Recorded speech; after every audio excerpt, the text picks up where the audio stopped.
Hello, distinction students. This is your tutor, Miss Zulu. Welcome to today's Commerce online session. So, today we are looking at buying and selling of goods on credit. But before I get into that, remember to subscribe to my YouTube channel for more sessions. So, let's start by defining what buying is.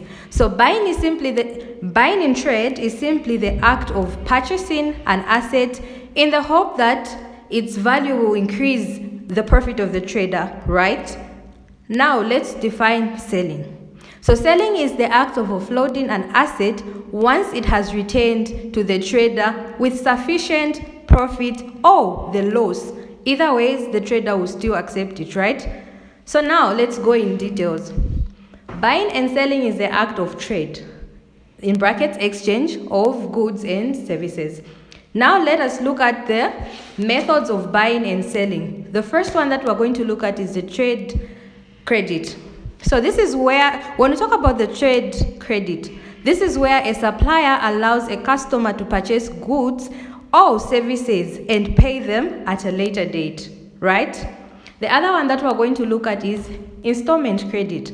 So installment credit is where the buyer pays for the purchase in a fixed installments over a period of time. Like they have made an agreement with a buyer to say, I will pay this amount, but in a certain period of time, right? I'll be paying half the amount until I finish everything, right? Now let us look at credit cards. So this one allows you to make purchases on credit and pay for them, for the balance at a later date. Let us look at the methods of buying and selling on credit. We have buying on credit, we have hire purchase, we have a credit sale agreement, we have the trade sale agreement. Now let us go in details about them. So, buying on credit. Buying on credit in commerce refers to the practice of purchasing goods or services with the agreement to pay for them at a later date, right? It allows customers to acquire items immediately and make payments over time. Let us look at the second one, which is the hire purchase. So this is the buying of durable goods such as car, furniture by initially paying a deposit followed by installment over a period of time. Remember, installment is committing to pay to something half until you, or maybe in halves until you reach the actual price that you're supposed to pay or the actual amount you're supposed to pay. Interest is added to the purchase price and the buyer does not become the owner of the property until the last installment is paid, but may use the goods while paying them, right? So when you look at this hire purchase, it has characteristics. This is how you can know to say you were dealing with that what? Hire purchase. So the buyer possession of goods does not become the owner of goods until the last installment is paid. So we have one of the characteristics, we have the item bought may not be sold until payment is complete. So let's say sometimes people do lay-by, right? You go to a shop and put something on lay-by with the mind saying you are going to pay in installment, right? You pay in half until you reach your target of that price. Or if you pay half, sometimes you can be allowed to get the item until you finish paying for it, right? And then the other one, the buyer only becomes the legal owner of the goods after paying the last installment. So usually it deals with durable goods such as machinery, vehicles, refrigerators, and furniture. In the event of the buyer failing to pay the installment, the goods may be repossessed. So in a situation where you purchase something and you fail to pay for it up to the period that you promised to pay, the owner has the right to get back their goods, right? So now let us look at some of the advantages of hire purchase. So you can say it enables the buyer to acquire the goods which he or she cannot afford on cash. So there are certain instances where you want to buy something but it's very expensive, right? And then this is where now the purchase comes in.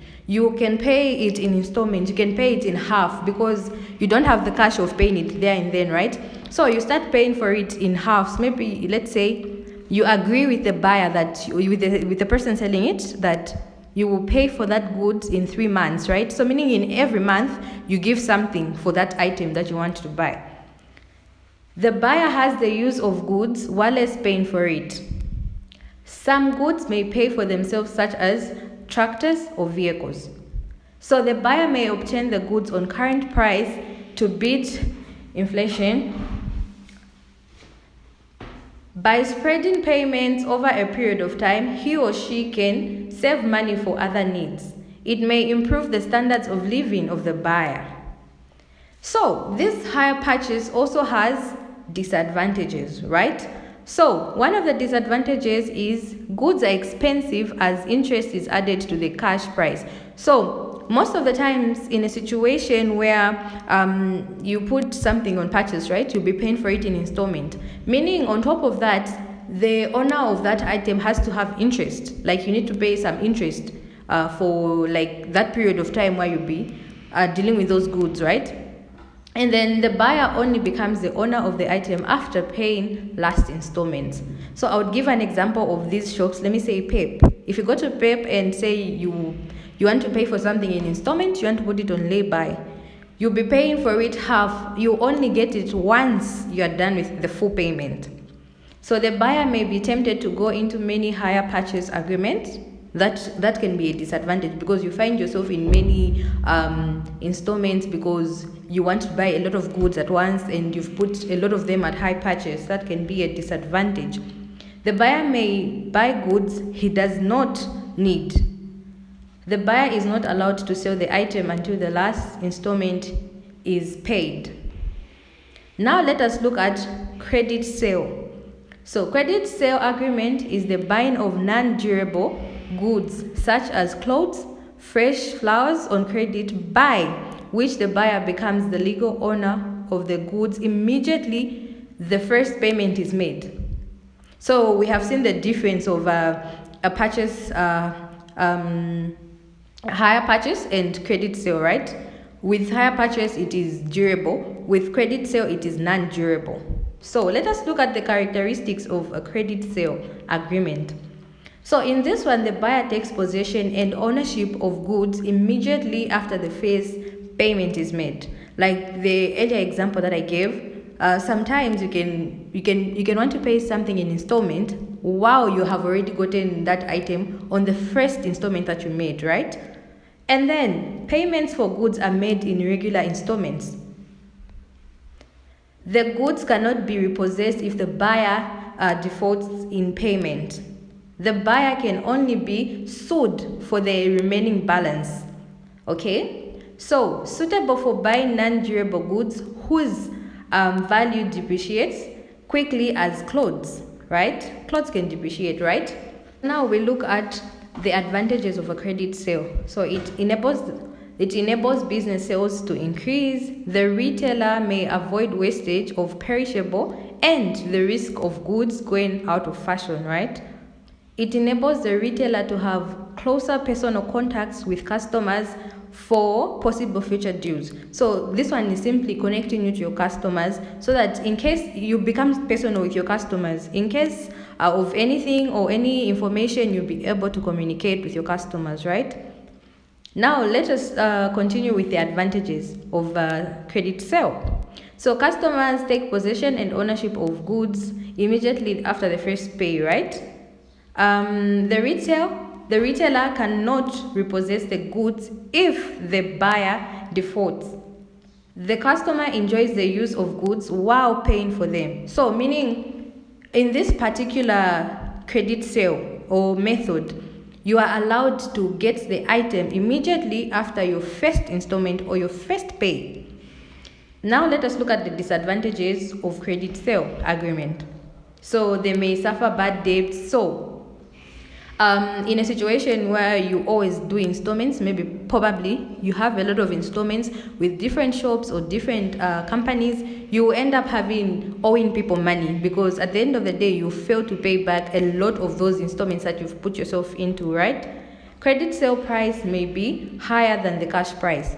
So I'll give an example of loans, those collateral loans, right? You get a loan and then you're expected to pay it within a certain period of time. And then if you pass that period, or in fact, every month or every week of that loan that you are owing, it gives interest to the person that gave you that loan or that gave you that item. So initially that means you will pay more money in when you pay in installments than the money you were supposed to pay if you got it in cash. Credit sale may be higher than the cash price. Goods cannot be repossessed, and where the court's proceedings are initiated, they may be longer and too costly, right? Because if you involve the court, meaning there'll be a lot of procedures, you involve a lot of money. So the retailer loses the right of ownership of goods. Immediately the buyer makes the first payment and takes possession of the goods.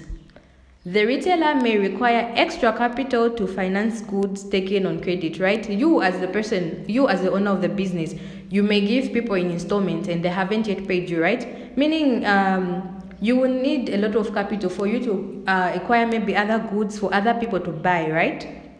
The customer may be forced to get a lot of goods on credit. That would be a burden because you've gotten a lot of goods on credit and you need to pay installments to so many maybe shops or companies that you got those goods from. Organizations that protect customers. So there are so many reasons why a customer has to be protected, right? Here are some of the reasons. So a customer has to be protected against poor quality. There are certain manufacturers that produce poor quality goods, right? Or goods that are expired, or goods that are not good for people's health, right? So that needs to be protected. The quality of the customer has to be, the protection of a customer is very much required, right? When you talk about the other reason why a customer should be protected, to stop unethical practices, right? So people do a lot of practices. People would produce fake products and deceive people. So we need to see up to it that customers are protected from this. And then we have the other reason for protecting customers is to see customer justice, because you as a customer, when you find something that has been sold to you which is expired or fake, you need to follow the proceedings. You get to the people that are involved in protecting the customers, so that the person who has sold you those fake goods will be judged, right? And then we have organizations that deal with these people. We look at the organizations that protect customers. We have the legislature. The government passes laws which protect customers against unfair practices by traders supplying goods and services on credit, such as changing excess interest rates, repossessing of goods, and trivial grounds. Now we also have government. Government also protects customers. So Acts of Parliament establishes bodies that protect customers against unfair practices, such as Zambia Bureau of Standards, ZABS, and Competition and Customer Protection. So when you talk about this government institution, ZABS, that protects customers, so this one can mostly deal with the reasons that we discussed, protecting against poor quality. So ZABS ensures that before the goods are taken on the market, they are ready for use by the people. They are safe and their quality is okay for the people to use. The other one that we are going to look at is customer association. Voluntary associations are non-profitable making organizations which are financed by members' subscription of fees. In Zambia, there is a Customer Protection Association of Zambia whose main function is to protect customers from unfair trading practices. So, thank you for watching my video. Make sure you subscribe for more comment sessions.